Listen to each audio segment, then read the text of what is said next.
Olá, eu sou Oswaldo Rodrigues, eu sou psicólogo e trabalho com questões sexuais desde a década de 1980. Estamos aqui para discutir um assunto que é a atividade também do psicólogo com as queixas sexuais. Falamos então de questões de sexualidade no consultório. Quais são as principais queixas que trazem homens ao consultório de psicologia? A questão dos problemas sexuais envolve uma série de questões sociais, de questões de desenvolvimento de uma identidade masculina.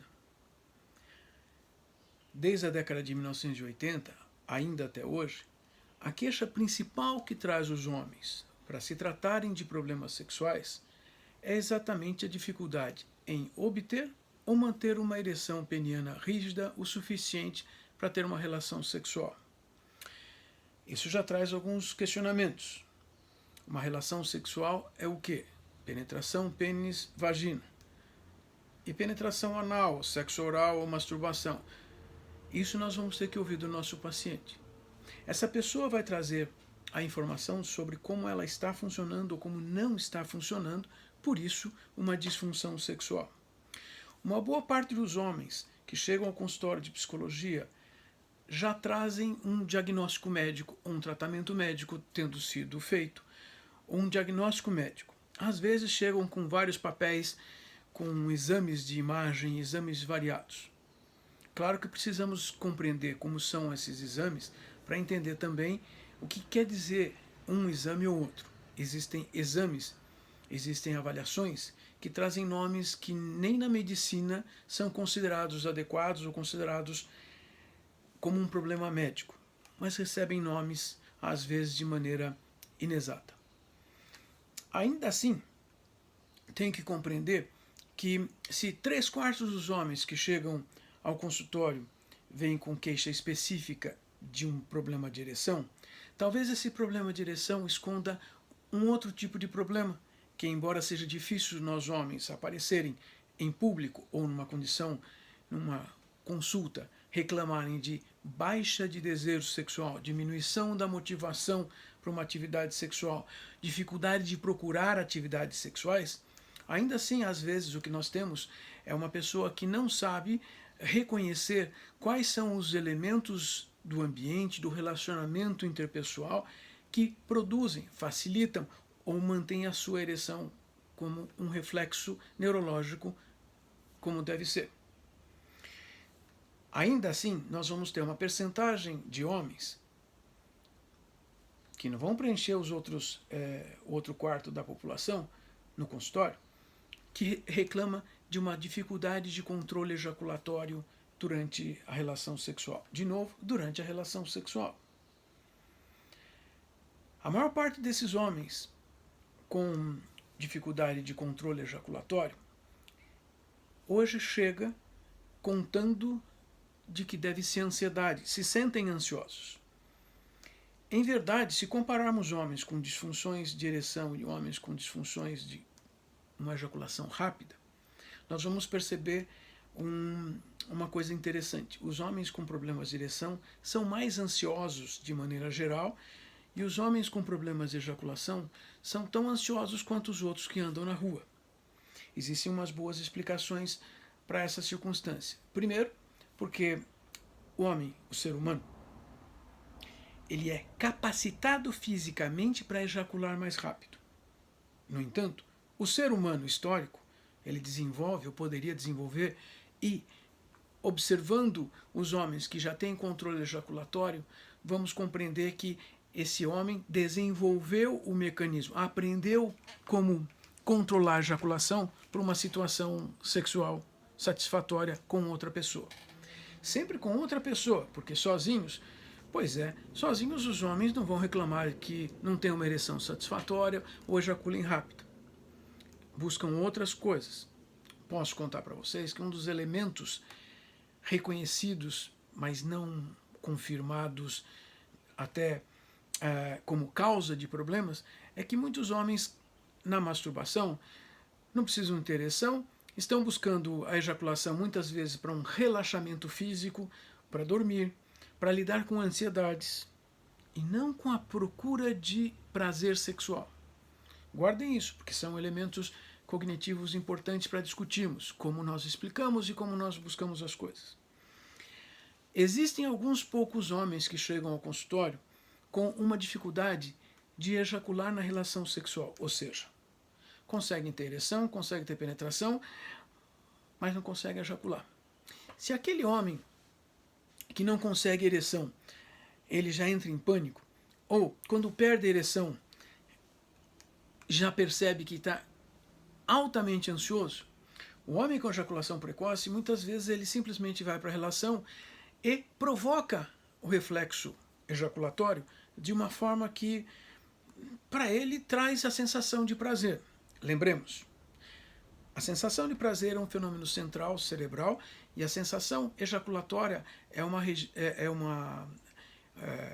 reflexo ejaculatório, é um reflexo neurológico que ocorre genitalmente. Então, existe fisicamente uma diferença entre as duas coisas. Obviamente, então, alguém poderia fazer as contas simples. Não ocorre no mesmo momento, embora com um prazo de tempo muito curto para a nossa percepção humana compreender. No entanto, alguns homens, então, percebem que não conseguem ejacular. A maior parte desses homens que não conseguem ejacular também não tem prazer. Sim, nós homens podemos ser treinados para sentirmos prazer sem precisarmos ejacular. Mas isso é raro. 1 a cada 25 homens num treinamento para controle ejaculatório conseguem obter esses prazeres, mas também não o consideram como sendo mais importante na relação sexual, porque a relação sexual implica em contato físico, em troca, em um entrosamento satisfatório entre as duas pessoas, com uma série de outras questões envolvidas. Bem, então nós temos homens que chegam no consultório e dizem: olha, eu tento a relação, tenho ereção, tenho penetração, fico 20, 30 minutos, 40 minutos, 1 hora e não consigo ejacular. Normalmente esses homens, nós temos dois tipos. Aqueles mais jovens, então na idade de 20 anos, eles não tiveram experiências e muitos deles nem tiveram experiências na masturbação. Os mais velhos desenvolveram estratégias sociais para poder lidar com ser solteiros e não estabelecerem um relacionamento fixo, mesmo porque se eles não ejaculam intravaginalmente, eles não podem ter filhos e essas cobranças sociais existem. Mas os homens mais velhos vão procurar tratamento quando eles estão estabelecendo um relacionamento oficial, um relacionamento satisfatório e eles querem alguma coisa a mais, inclusive ter uma família. Ainda temos alguns poucos, bem poucos homens que vão reclamar de dores na relação, às vezes dores com a penetração, às vezes dores com a ejaculação. Uma boa parte dessas situações são explicáveis, seja pela falta de experiências sexuais anteriores, inclusive masturbação, ou, no caso de uma ejaculação com dor, se nunca aconteceu antes, possivelmente tenhamos uma circunstância de uma infecção uretral que esteja produzindo um inchaço interno e uma dor com a passagem do esperma. Mas temos ainda um outro probleminha que traz pouquíssimas pessoas para o consultório. O homem que ele ejacula, mas não sente o prazer sexual. Não sente o prazer orgásmico. Se vocês me perguntarem, sei lá, em 10 mil pacientes que eu atendi, homens com queixas sexuais, 5 descreviam que não sentiam o prazer orgásmico, descreviam que ejaculavam. A maior parte deles com uma certa idade, acima dos 60 anos, e antes eles tinham orgasmo, ou seja, eles têm um mecanismo de comparação. Conto para vocês dessa maneira para mostrarmos que assim existem problemas que são mais comuns e outros problemas que são mais incomuns. Tem uma possibilidade, e me apareceram 3 pacientes que tiveram um momento com isso, é que com a ejaculação, com o orgasmo, tem uma dor de cabeça na sequência que permanece por muitas horas. Os pacientes que eu atendi só tiveram uma dor de cabeça prolongada e isso foi circunscrito a uma época, e depois dessa época deixaram de ter problemas.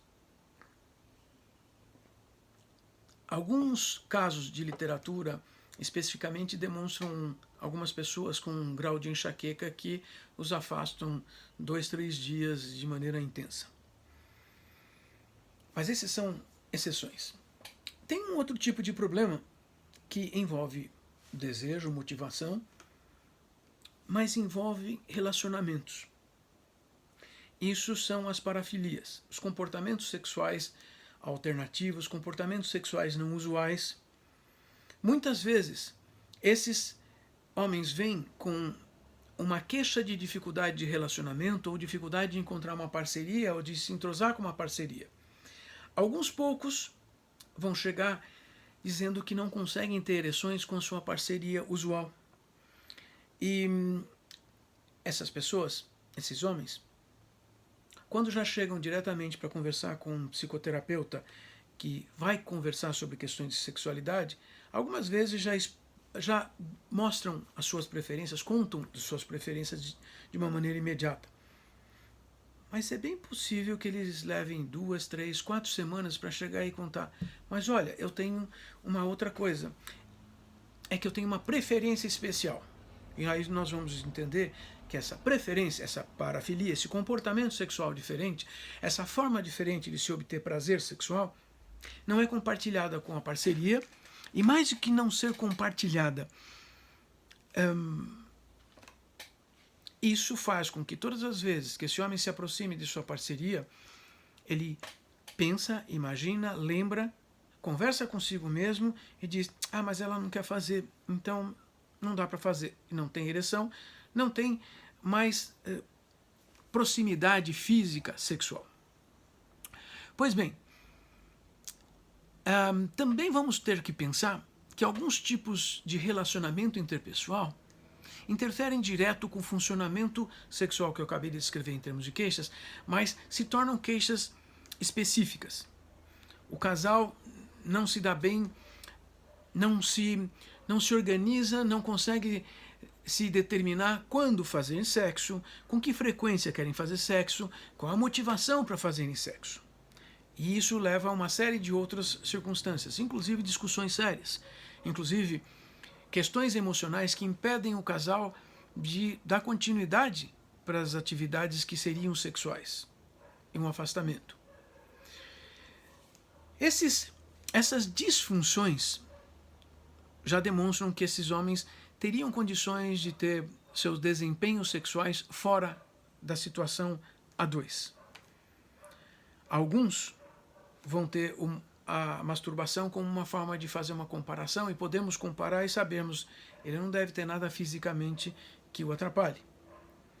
Se vocês tiverem dúvida com relação a alguma questão médica, encaminhem um médico de confiança com quem vocês possam conversar para saber que tipo de possibilidade de problema físico esse homem poderia ter. Bem, os tratamentos das disfunções sexuais, principalmente as masculinas, se iniciam na década de 1950 com um grande precursor que é o Joseph Volpe. Ele é um psicólogo nascido na África do Sul e morou nos Estados Unidos, trabalhou e desenvolveu pesquisas, e essas pesquisas saíram do funcionamento fisiológico para os comportamentos. Uma das primeiras descobertas dele, inclusive de maneira de aplicação técnica, foi exatamente como que nós homens, para conseguirmos ter ereção ou manter ereção, precisávamos ter um controle do mecanismo de tensionamento, de ansiedade. E como ele propunha isso? Através de relaxamento. Em verdade, sob relaxamento físico, nós conseguimos mais facilmente ter ereção, porque essa é uma demanda fisiológica para que a ereção ocorra. Não interessa a origem da ansiedade. Mas, daqui a pouco, entramos nessa conversa. A partir da década de 50, no final da década de 50 e começo da década de 60, um casal de pesquisadores aprende uma série de coisas através de laboratório. Claro que era um laboratório até bastante complicado para os termos de hoje. Por quê? existiam limitações, eles não tinham computadores, mas eles precisavam e queriam estudar o funcionamento, as reações fisiológicas do corpo humano, de homens e mulheres, durante uma atividade sexual. Claro que eles tinham que pendurar uma série de fios para gravar em polígrafos as funções de respiração, de batimentos cardíacos, de temperatura do corpo, inclusive o diferencial elétrico o potencial de diferencial elétrico de pele.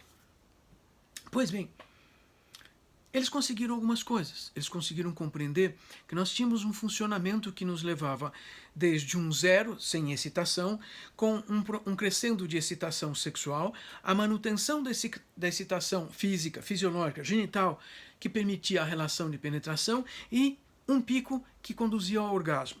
E depois do orgasmo, nos homens, um decréscimo direto e constante até a situação basal sem ereção. E para as mulheres, se elas continuavam sendo estimuladas nos próximos 30 segundos, elas podiam ter uma repetição do orgasmo. Isso é interessante para compararmos fisiologicamente. Essas mulheres que serviram de voluntárias num experimento bastante difícil de ser feito, parece que estavam se sentindo bastante à vontade lá.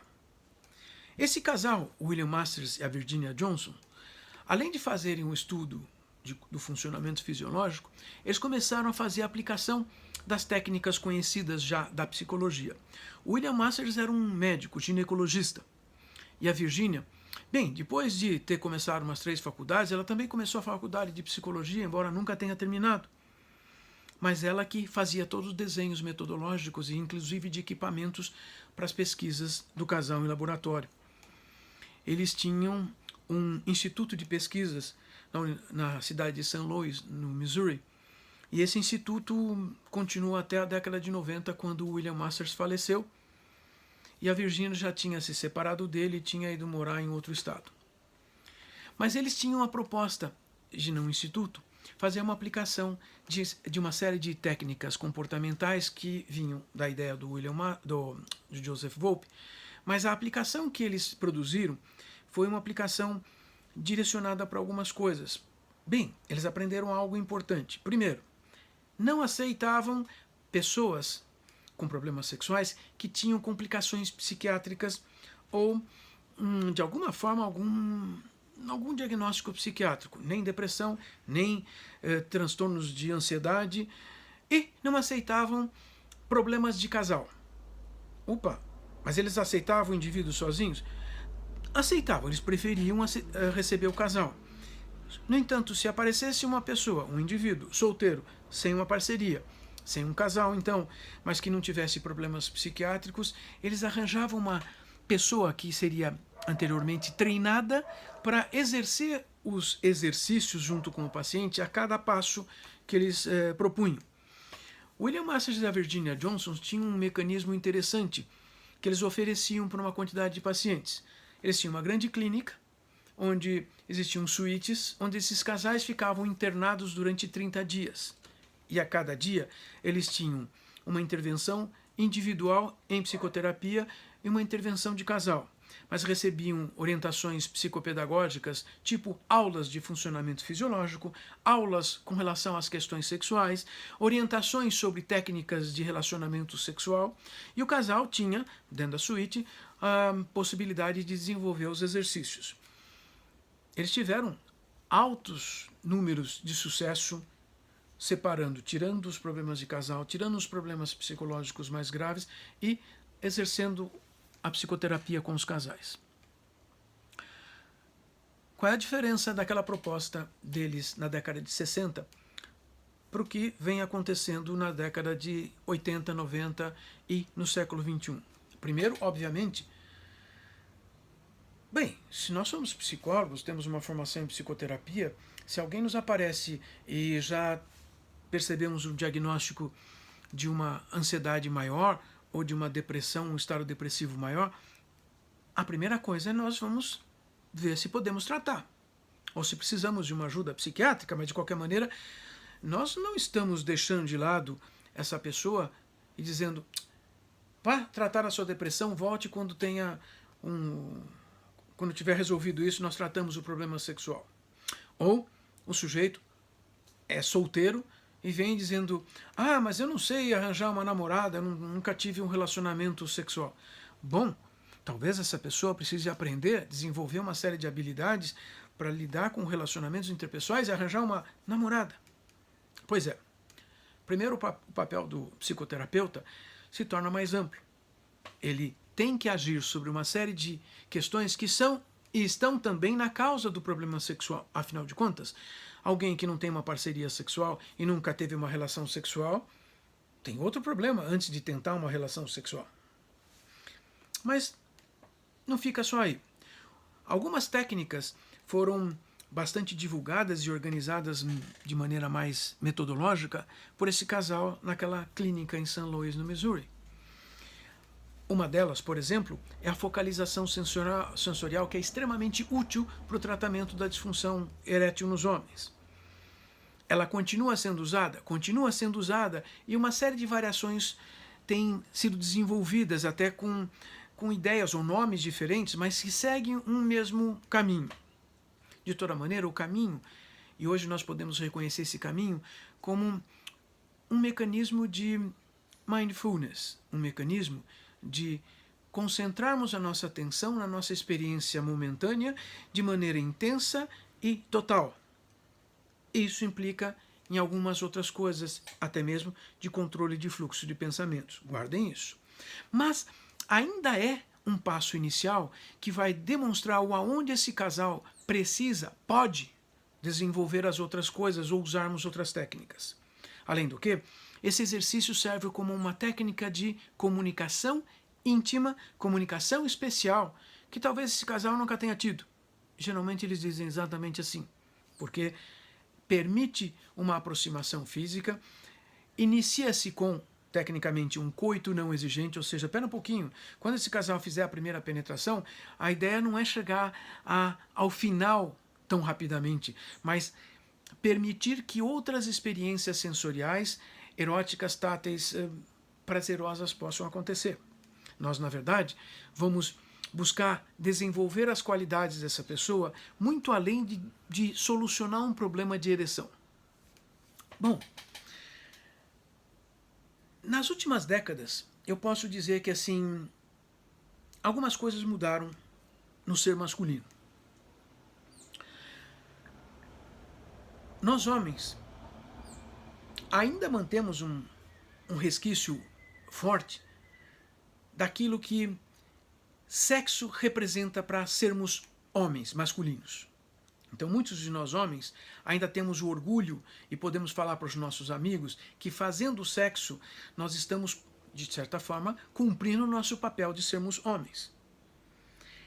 Algumas coisas têm mudado e têm exigido algumas outras circunstâncias desses homens, de nós homens.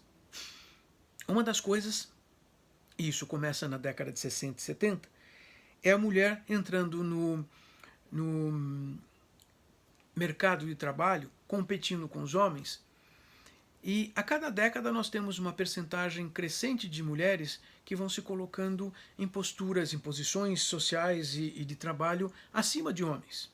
Ainda é verdade que duas pessoas, um homem e uma mulher, numa mesma posição de trabalho, a mulher recebe 30% menos, ou às vezes 50% menos que o homem.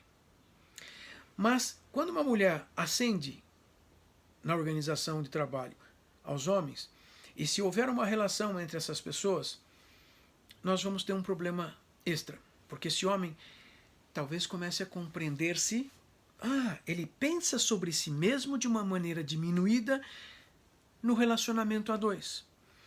É verdade, essa é uma coisa que começou a mudar e obrigou os homens a terem que, sim, pensar de maneira diferente.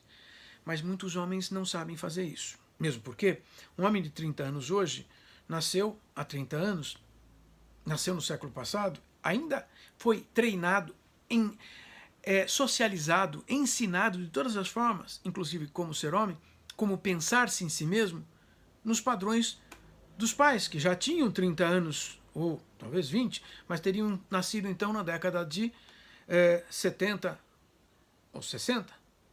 Ou seja, nós estamos falando que os processos sociais eles demoram bastante tempo para produzirem mudanças nos indivíduos.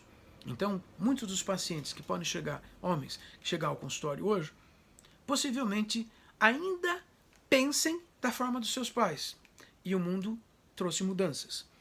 Eu posso compreender que de repente ele se case com uma mulher, ou prefira, elija, essa mulher é a mulher da minha vida, olha que beleza. E de repente ela passa a ganhar 5 vezes mais que ele. Como é que ele vai se perceber? Será que ele vai continuar pensando em si mesmo, sobre si mesmo, igual foi ensinado, ou ele viu os pais ou avós fazendo? Segunda pergunta. Como é que ele pensa, ele compreende essa parceira dele? Será que ele compreende essa parceira igual o pai dele compreendia a mãe dele, igual os avós compreendiam as avós? Quero dizer, elas estão lá esperando que você leve dinheiro para casa e cuide da casa. Quer dizer, estou dando exemplos. Mas essas mudanças fazem com que tenhamos pacientes que precisam compreender como é que eles estão encarando a si mesmos, encarando o mundo e qual o resultado disso no futuro deles. Bem, esta forma de entender as coisas permite também compreendermos que hoje os homens também são exigidos a serem pais de uma maneira que os seus pais não eram exigidos. De novo, aprendemos coisas e o mundo está exigindo outras coisas de nós. E nós estamos olhando o mundo e batendo o pé e dizendo, mas nós somos assim. E achando que o mundo também está coerente com isso. Mas quando nós recebemos as primeiras exigências, entramos num certo pânico, emoção negativa, o nosso funcionamento sexual cai. Então, esse mundo hoje existente não é um mundo para o qual eu fui preparado, ou os homens somos preparados a enfrentar. Alguém podia dizer assim, mas alguém com 15 anos já está sendo preparado para esse mundo. E provavelmente daqui a 15 anos, esse mundo vai estar diferente, esse homem vai ter problemas possivelmente do mesmo jeito. Veja, me lembro sempre da pesquisa feita pelo Alfred Kinsey, publicada na década de 1940, com mais de 5 mil homens em entrevistas, com duração de hora, 2, 3, 4 horas. E o tratamento estatístico sobre as informações trazia uma correlação e uma compreensão de que os seres humanos desenvolvem os padrões de comportamento entre os 15 e os 20 anos de idade e depois passam a vida tentando ser iguais. Então, alguém com 15 anos hoje, mesmo que ainda nem tenha tido uma relação sexual, ele já tem uma compreensão de como ela deve ser feita e ele vai tentar fazer isso. Ele vai encontrar alguém com quem ele possa fazer isso e daí para frente ele quer que o mundo seja igual. E de repente, então nós vamos ter o mundo sempre mudando e todos nós fazendo esforços para mantermos a nossa forma anterior. Pois é, então é um complicador da nossa expressão da sexualidade. E veja, isso não significa dizer que as mulheres não são compreensivas, significa que nós não somos capazes de fazer uma mudança, de nos adaptarmos a cada momento da nossa vida. Ainda é difícil para nós homens buscarmos tratamento, porque isso significa dividir a nossa dificuldade com outra pessoa, significa eu olhar para outra pessoa e dizer assim, olha, eu não sou homem o suficiente e agora eu tenho uma testemunha porque eu estou contando para você. Puxa vida. E há uma diferença entre esse homem de hoje que fala a mesma coisa, ele não fala exatamente assim, mas chegava a falar há 40 anos. Só que também, na década de 80, esses homens chegavam com uma organização de mundo, dizendo, minha esposa não sabe que eu estou aqui. E eu perguntava, bom, ela sabe sobre o seu problema? Sabe. E o que ela disse? Não sei, nunca conversamos sobre isso. E você sabe que ela sabe como? Não, mas obviamente ela sabe. E ela não pode estar aqui sabendo que você tem um problema que agora está tentando se tratar? Ou seja, nós tínhamos um mecanismo que hoje é um pouquinho diferente. Ou seja, se há 30 anos, a cada 5 homens, ou vinha já com a parceira, ou solicitado trazia a parceira, hoje, 3 a cada 5 vem com a parceria ou traz quando solicitado. estamos num movimento diferente. Mas ainda temos vários homens que vão dizer: eu não quero que ela venha. Ou, como é que ela vai falar de sexo para outro homem aqui? Traz ela aí. Eles normalmente se surpreendem, porque existem dois contextos. Nós sabemos perguntar, e o outro contexto, ela sentou ali na frente de um profissional de saúde, que for perguntado, é legítimo responder. Já existe um pressuposto. Pois bem, ainda é difícil procurarmos tratamento, principalmente com relação à ejaculação precoce. Mas por que isso? Porque os homens que têm ereção e ejaculam rápido acham que o problema é da mulher. Aliás, a justificativa, a explicação fácil é: ela que não sabe ter orgasmo, ela que tem o problema. Então, esse é um dos preconceitos, essa é uma ideia preconcebida, essa é uma compreensão de mundo que impede muitos homens de conseguirem ter esse tratamento. E como é que, com as mudanças que temos nos últimos 25 anos, principalmente nos últimos 15, a facilidade de termos um aparato, um aparelho na nossa mão e que que permite várias coisas, que permite que a gente possa conversar com as pessoas, usar aplicativos de conversação, entrar na internet, assistirmos vídeos. Como é que é isso? Bem, me parece que as pessoas que há 30 ou 40 anos inventavam outros mecanismos de evitar o confronto a dois, evitar a situação a dois, ou procurar outras formas de relacionamento, hoje tem uma facilidade. Entram numa situação de ansiedade ali na esquina, vão direto para o banheiro, assistem um vídeo e relaxam. Sim, sexo relaxa. Esses homens aprendem isso com mais facilidade que as mulheres, embora nós tenhamos um grupo, uma percentagem crescente de mulheres que estão fazendo uso do mesmo jeito. Mas nós homens, historicamente, já estamos preparados assim, e nós ensinamos às gerações que vêm como fazer as coisas. Nos adaptamos com relação ao uso desses instrumentos, desses aparelhos. Alguma coisa de interessante que nós podemos pensar sobre esses usos. Olha, até mesmo num processo de psicoterapia, assistirmos alguns vídeos sexuais, eróticos, pode ser extremamente importante em vários momentos. Às vezes importante para aprendermos posições sexuais, técnicas sexuais. Obviamente, eu não pediria para o meu paciente assistir qualquer vídeo. Eu debateria com ele como encontrarmos um vídeo que fosse educativo. Sim, existem. Existem também, desde a década de 1980, e houve um crescimento importante na década de 1990, de vídeos eróticos para mulheres, feitos por mulheres lésbicas que eram feministas e que percebiam que as mulheres não consumiam os vídeos pornográficos masculinos porque eles eram masculinos, serviam para homens se sentirem homens. E elas começaram a propor e perceber e desenvolver outros tipos de vídeos que servissem para as mulheres e que os homens gostam. Já é uma dica de aonde procurarmos, que tipo de vídeos procurarmos. Mas todos os outros mecanismos, aplicativos de comunicação, podem servir para os casais desenvolverem alguns mecanismos de aproximação erótica e sexual. Deveríamos estar também utilizando isso num processo terapêutico. Isso tem feito também com que alguns homens tenham desenvolvido mecanismos patológicos através desses elementos virtuais.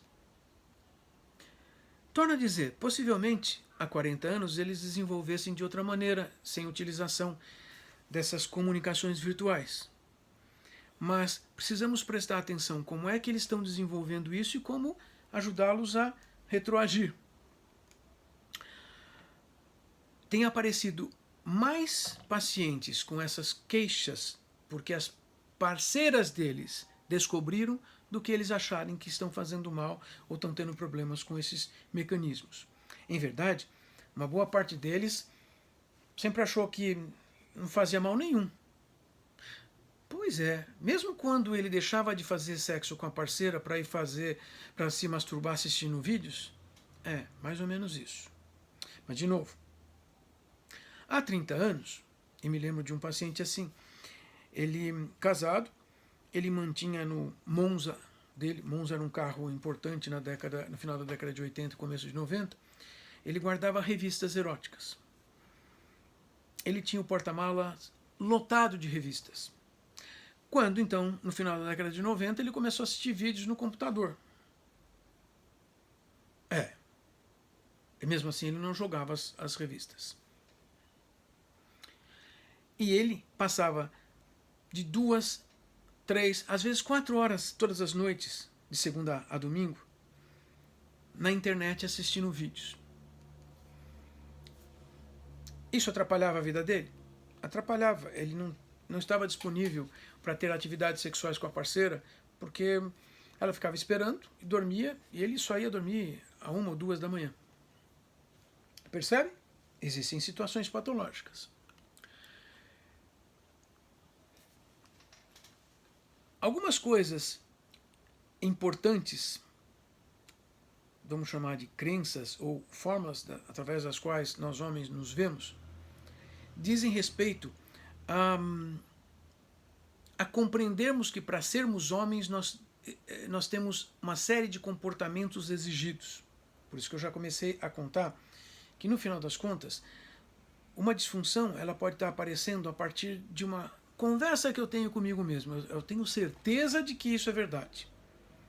E acho que todos nós sabemos que quando nós temos uma convicção, não adianta alguém enxovalhar uma prova na nossa frente, porque a gente acha e vai morrer sofrendo com isso. E é isso que acontece com um homem com uma disfunção. Ele, através de um processo terapêutico, nós vamos descobrindo que no final das contas ele tem lá dentro uma ideia de si mesmo que diz que ele precisa ser assim. Eu gosto da ideia de chamar isso de uma identidade masculina, porque estudei toda uma vertente em psicologia social a respeito de identidade, e identidade é uma daquelas coisas que parece que nós temos lá dentro e que quase são imutáveis. Quase são. Até são. Mas a maior parte das pessoas vai tratar isso de uma maneira mais difícil de ser mudada. Essas crenças, essas ideias sobre nós mesmos, elas determinam uma série de coisas. Determinam como que são as minhas buscas dos relacionamentos interpessoais. Isso vai trazer uma série de prejuízos, afinal de contas. Se eu estou numa circunstância, eu quero ter uma atividade sexual com uma determinada pessoa, e eu sei que eu tenho que fazer assim, assim, assim, assado, eu vou cumprir esses passos todos como se fosse a coisa mais natural do mundo, mesmo que ninguém esteja verbalizando, exigindo ou tenha dito isso. Então, esses mecanismos de crenças, obviamente, eles produzem os nossos comportamentos porque eu não admito que o mundo seja diferente do que eu penso a respeito de mim. Eu também não admito que o mundo seja diferente do que eu penso a respeito das outras pessoas. Eu tenho minha parceira, eu conheço ela, eu vivo com ela faz tempo, eu sei o que ela quer. Ela te disse isso? Não, mas eu sei. Ou seja, são mecanismos que eu não vou colocar à prova. Mas lembre-se, existem formas de nós estudarmos como desenvolver toda uma discussão para nós compararmos e procurarmos alternativas até desenvolvermos uma outra ideia, uma crença alternativa que substitua essas outras crenças intermediárias. Mas ainda continuo me dizendo, mas eu sou homem e eu tenho obrigações a cumprir. Existem outras coisas que são bastante coerentes para atividades sexuais de homens e que sempre existiram e sempre foram problemas nos relacionamentos conjugais ou relacionamentos oficialmente determinados ou aceitos pelos homens, os casamentos, que eram sempre contatos sexuais mais fortuitos.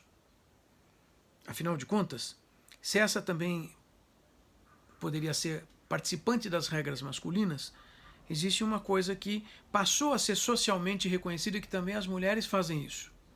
Bem, homens heterossexuais faziam isso com outras mulheres. Então, as outras mulheres que não a sua parceira, elas não queriam um relacionamento casual, sem envolvimento afetivo, sem precisar contar muitas coisas.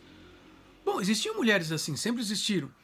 Mas sempre tivemos uma quantidade maior de homens que aparecia de maneira muito mais visível e contava para os amigos.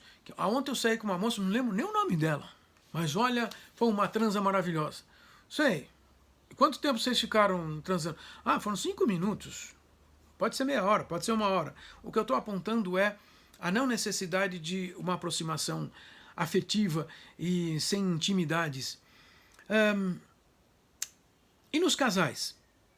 Pois é, mas déficits de comunicação, de intimidade, sempre aconteceram nos casais com disfunções sexuais. Por isso que lá atrás eu já estava contando.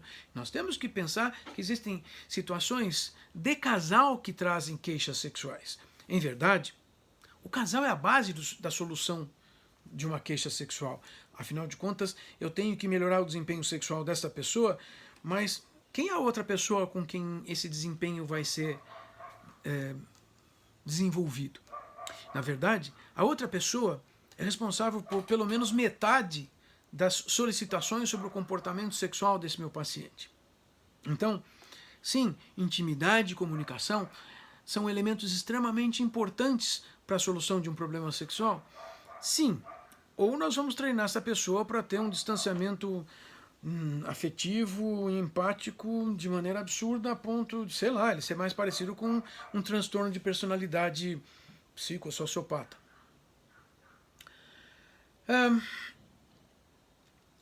Na década de 70, um grupo de comportamentalistas, inclusive eles foram considerados assim teóricos que estavam se afastando da corrente, não se afastaram tanto assim, mas eles passaram a prestar atenção em alguns aspectos que primeiro se iniciam com coisas muito simples.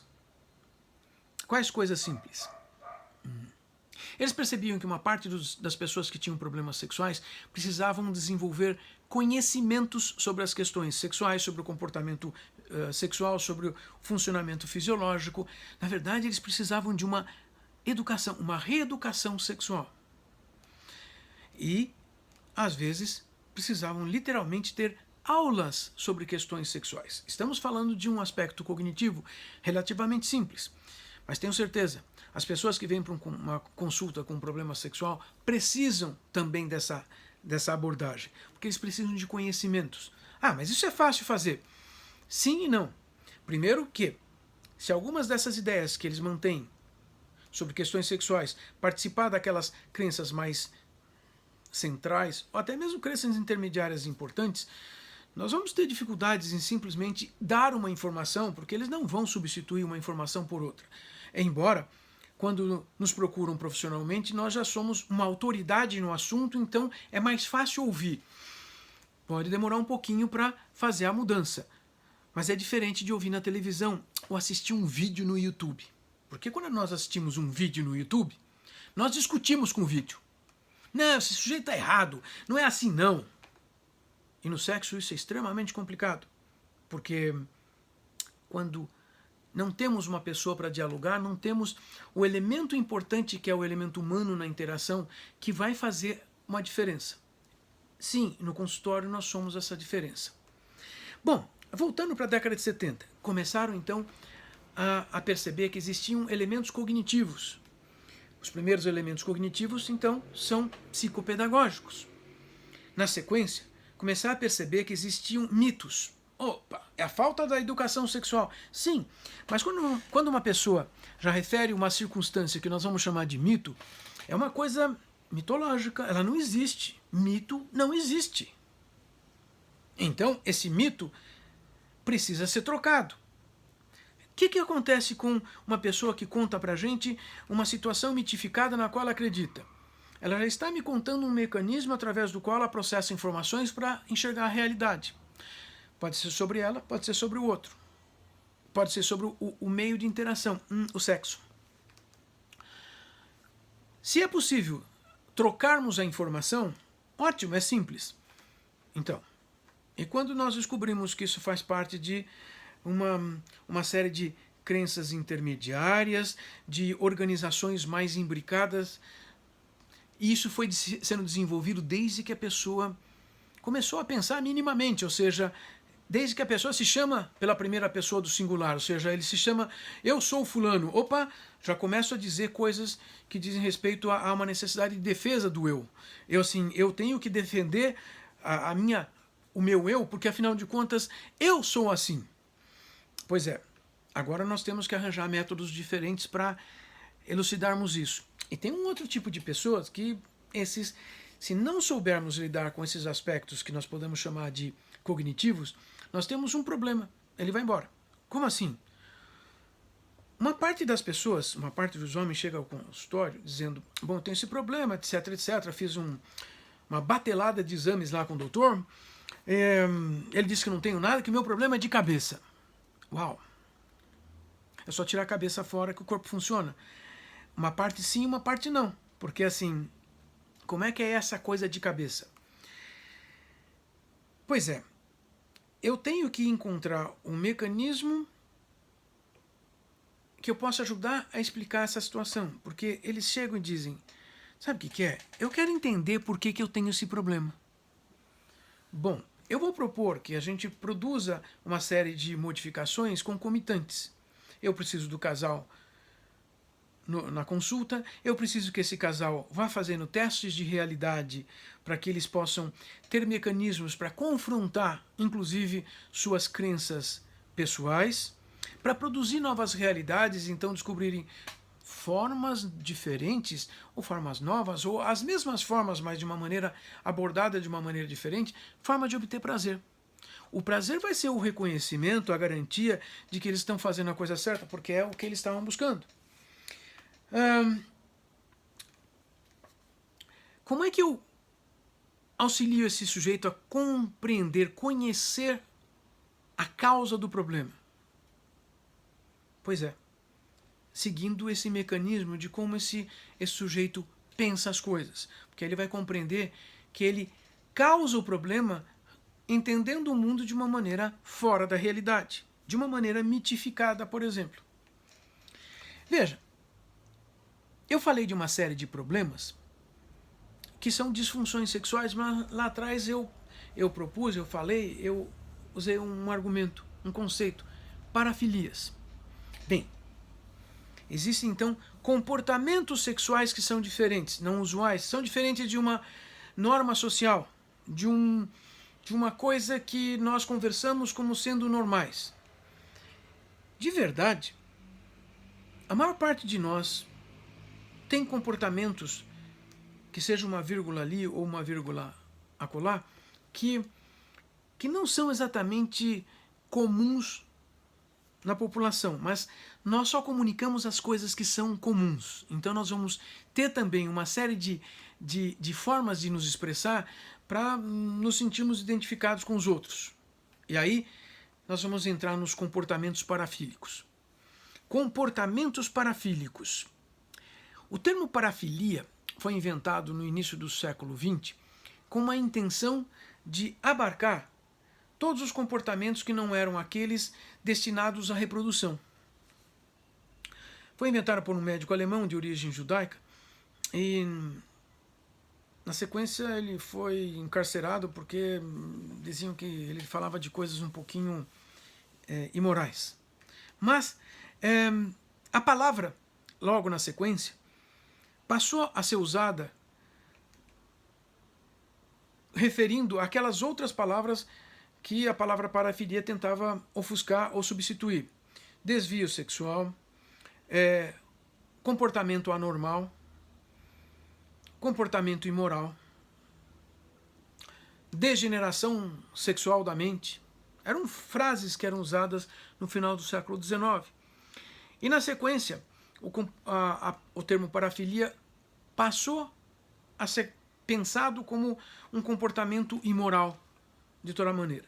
Na década de 1950, um psicólogo neozelandês morando nos Estados Unidos, ele desenvolve toda uma série de discussões relacionadas aos comportamentos sexuais diferentes, ainda diferentes dos comportamentos utilizados para a reprodução. E ele quis usar de novo a palavra parafilia. Recentemente, nessa última década, a Organização Mundial de Saúde passa a referir comportamentos parafílicos para determinar os comportamentos parafílicos, comportamentos das parafilias, para diferenciar de transtorno parafílico. Então, eu gostar de fazer sexo, eu tenho uma parceira que também gosta de fazer sexo, de uma maneira que meu vizinho não faz, olha, pode ser diferente do outro, mas é só diferente. Se eu tenho um comportamento sexual que não me traz prejuízos emocionais, que não traz prejuízos à minha parceria, está sendo feito de comum acordo, que não é um único comportamento através do qual eu possa obter prazer, que, olha, se eu não puder fazer isso, eu vou fazer outras coisas, não se torna um problema para mim, eu tenho um comportamento parafílico, mas não um transtorno. O transtorno vai aparecer quando eu só sei fazer desse jeito, eu só penso nisso, eu só fantasio com isso, eu exijo parcerias que aceitem isso, eu não me incomodo com o que a outra pessoa queira ou não queira fazer, eu vou exigir que esse comportamento seja feito, eu posso produzir situações de problema para mim e para outra pessoa, e não acredito que isso seja um problema. Nós temos um transtorno. Bem, o que nós precisamos fazer para o tratamento de transtornos parafílicos? Veja, parafilias são extremamente complicadas.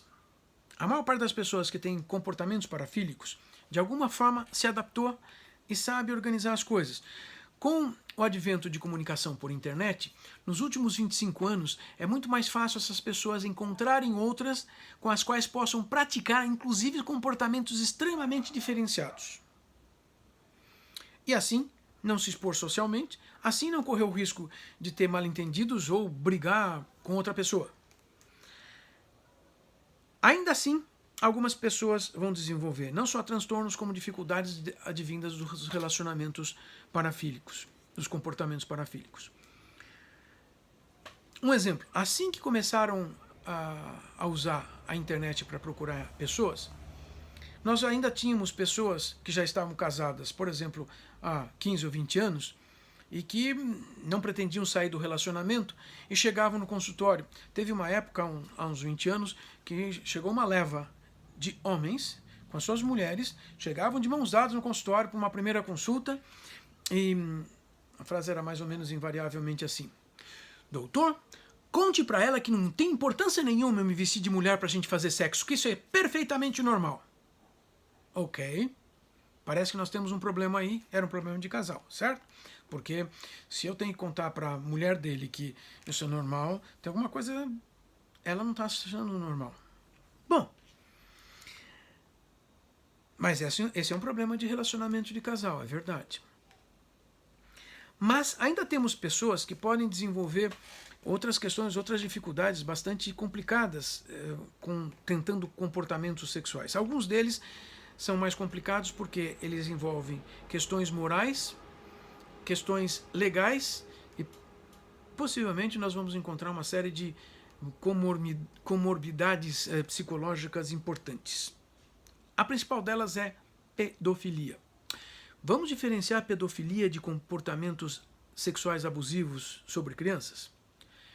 Nós vivemos num país onde as estatísticas mostram que pelo menos 1/3 das pessoas tem histórico e se lembra do histórico de ter recebido situações de abuso sexual na infância.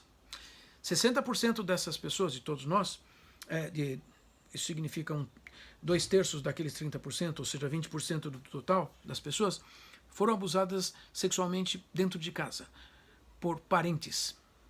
Pai, mãe, padrasto, madrasta, irmão, irmã, tio, tia, primo, prima. Pois é, não é o estranho. O problema não é o estranho, é o de dentro de casa. Mas eu não estou me referindo a esse abusador circunstancial. Eu estou me referindo a um comportamento parafílico, ou, quem sabe, um transtorno parafílico, porque afinal de contas, se eu reconheço essa realidade onde eu vivo, essa realidade social, eu reconheço que existem regras para seguir, se eu insisto em quebrar a regra, isso demonstra um problema psiquiátrico, um transtorno psicológico intenso. Afinal de contas, por que eu vou quebrar a regra sabendo que ela existe? Eu não sei fazer diferente ou eu quebro a regra simplesmente para quebrar a regra? Esse é o problema. Então, nós temos pessoas que vão, de alguma forma, durante sua infância e adolescência, também aprender a gostar de outras crianças. Mas é interessante notar que quando nós falamos de parafilias, nós estamos falando, e transtornos parafílicos, nós estamos falando de um estreitamento de percepção. A maior parte dos pedófilos, então, vai trazer uma constante. Esse sujeito, pedófilo, ele gosta de meninas de 7 anos, de olhos pretos e cabelos loiros. Se tiver cabelo preto, serve pintar de loiro. Serve até botar lente de contato. Pois é, mas quando fizer 8 anos já vai estar muito diferente, já não interessa mais. Ou seja, uma das questões que conduzem a uma classificação de um transtorno é o estreitamento do objeto que traz prazer. O que nós fazemos com um pedófilo? Bom, primeiro nós psicólogos, por questão de lei, teremos que notificar as autoridades legais dessa pessoa estar transgredindo leis. Não, mas o meu paciente nunca fez, só tem fantasia. Então trate como uma fantasia, ele não é um transgressor. Inclusive, possivelmente, ele esteja querendo se modificar exatamente para não se tornar um transgressor. Seu trabalho de psicólogo. Mas nós vamos encontrar pedófilos para trabalhar no consultório? Vamos. Estão sendo processados judicialmente. E a única chance deles não serem presos no final de um processo talvez seja um tratamento de algum prazo, eu diria longo o suficiente. Longo não vai ser menos de 2 anos, porque são situações complicadas, porque são dessas coisas onde a pessoa tem toda a convicção que ela não tem como mudar. Muitos dos parafílicos usam uma frase do tipo, tá, vamos mudar, ok, tá bom, entendo que preciso mudar, porque eu também quero esse relacionamento, eu gosto muito dessa pessoa, mas eu posso ficar com um pouquinho disso, né? Então, nesse caso do pedófilo, nós não podemos deixar que ele fique com um pouquinho disso. Ele pode talvez fazer algumas adaptações sociais aí, mas elas ainda vão ter limites. Mas, ponderava. Então, se ele está... Não, ele já é reconhecido legalmente que ele abusou de uma criança, mas nós reconhecemos que ele tem um transtorno parafílico. Mas nós vamos aceitar tratá-lo. O que nós temos que fazer? Uma série de coisas. Primeiro, ele tem que desenvolver mecanismos de comportamentos sexuais variados para que ele possa ter escolha. Mas ele tem que desenvolver uma autocompreensão, e então significa que são crenças muito internas, muito especiais sobre ele e sobre o mundo em que ele vive. Afinal de contas, a primeira coisa que ele tem que desenvolver é que ele não pode fazer mais que os outros. Ele não está sobre os outros. Porque eles acham que são, que estão, que vão fazer, que podem fazer, que não vai ter importância nenhuma. Afinal de contas, ele ama essa criança. Ou seja, ele tem uma série de crenças e ele usa essas crenças para descrever o comportamento dele e para confirmar que ele não está fazendo nada de errado. Como não? É ilegal. Se é ilegal, já está fazendo de errado. Entende? Quer dizer, nós não podemos cair nisso, mas nós temos que ajudá-los a modificar isso. E nós vamos ter que lançar mão também de técnicas cognitivas, porque ele precisa aprender a desenvolver uma nova forma de ser no mundo. Essa é uma boa razão pela qual também algumas técnicas comportamentais tradicionais da década de 70, de 50 e 60 não surtiam efeito em alguns tipos de problemas. Afinal de contas, assim, se eu não quero mudar, eu não mudo, não adianta dar choque em mim. Agora, se eu aprendo e desenvolvo outras maneiras de argumentar comigo mesmo para desenvolver uma nova forma de eu me ver, uma nova forma de eu ver o mundo, bom, eu não preciso de choque, eu só tenho que descobrir agora, puxa, eu posso gostar de jiló. Vocês gostam de jiló? Pois é, experimentem para ver se gostam. Não adianta dizer que não gosta sem testar, hein? Porque isso é uma das crenças que estão lá dentro que a gente está brigando para continuar sermos iguais. Mas eu posso testar. Só que assim, o meu organismo já está preparado para um determinado tipo de... uma amplitude de tipos que são definidos como possíveis. E sexo? Pois é, mas se eu nem tive tantas experiências sexuais pela minha restrição de comportamentos, ao abrir o leque eu posso descobrir uma série de possíveis comportamentos e atividades e expressões sexuais que podem ser satisfatórias. Eu tenho que assumir a responsabilidade em eu determinar o que eu quero e como eu quero. Ponto. Veja, eu contei para vocês que nós temos uma série de coisas para fazer sobre as questões sexuais. Mas também, em paralelo, eu contei outra coisa. É mais fácil nós tratarmos casais para solucionar um problema sexual. Não, não é mais fácil atender casais. Atender casais sempre exige muito mais atenção, muito mais preocupação. Temos que equilibrar as situações dos dois, e isso é mais cansativo do que atender só uma pessoa. Porém, é mais garantido, porque nós vamos ter uma pessoa ajudando a outra. E talvez seja uma questão muito importante sexualmente, porque vocês já perceberam que nós estamos falando sobre sexo, e esse é um dos comportamentos, uma das atividades, uma das expressões humanas, se não a mais íntima e privativa que nós temos. Na verdade, os comportamentos sexuais, as expressões sexuais que envolvam o genital, de forma quase que total, elas são tão privativas quanto os nossos pensamentos. Entenderam por que eu falava da importância de lidarmos com essas questões? Pois é, então, comecem a se preparar. Preparem-se para entender como é que nós desenvolvemos os nossos esquemas mentais, as nossas distorções cognitivas, as nossas crenças intermediárias, crenças profundas, nossas crenças mais centrais e... caramba, vamos começar a fazer mudanças.